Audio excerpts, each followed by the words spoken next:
Hello बच्चों, let us see this question. How had the position of women improved in our country since independence? Explain with example.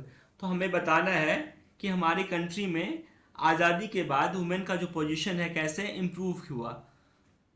Now let us see the key concept behind this question, which is equality.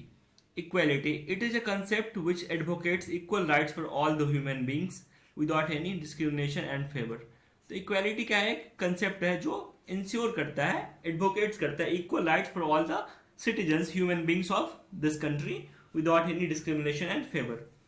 Now let us see the question. Position of women improved. हमारी country में आज़ादी के बाद women का position कितना improve हुआ है? तो political participation of women has increase many times. 1/3 seats are reserve for them in local government. तो पॉलिटिकल वुमेन का जो पॉलिटिकल पार्टिसिपेशन है वो आज़ादी के बाद क्या हुआ?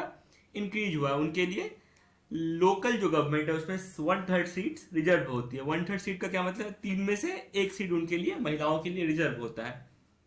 Literacy rate and life expectancy rate has increase. जो लिटरेसी रेट है वुमेन का और उनकी जो लाइफ एक्सपेक्टेंसी रेट है वो इंक्रीज हुई. लिटरेसी रेट मतलब कितनी एजुकेशन, कितने परसेंट वुमेन्स में एजुकेशन आई है, तो वो भी इंक्रीज हुआ है. और लाइफ एक्सपेक्टेंसी मतलब वुमेन का जो पहले एवरेज एज होता था वो कम होता था, वो बढ़ गया है. लाइफ एक्सपेक्टेंसी मतलब होता है कितना दिन वो जीती है, जिंदा रहती है, उनकी एवरेज लाइफ क्या है. Now women are working as scientist, doctors, engineers, lawyers, managers and college and university teachers which were earlier not considered suitable for women. तो अभी क्या वुमेन जो है अलग अलग फील्ड्स में काम कर रही है. ऐसे फील्ड्स में जो पहले मेन का फील्ड था जिसमें बस मेन ही काम करते थे, वुमेन्स ने उन बैरियर को सक्सेसफुली तोड़ा है और वो आगे बढ़ रही हैं. आज वुमेन साइंटिस्ट की हैं, डॉक्टर्स हैं, इंजीनियर्स हैं, टीचर्स हैं.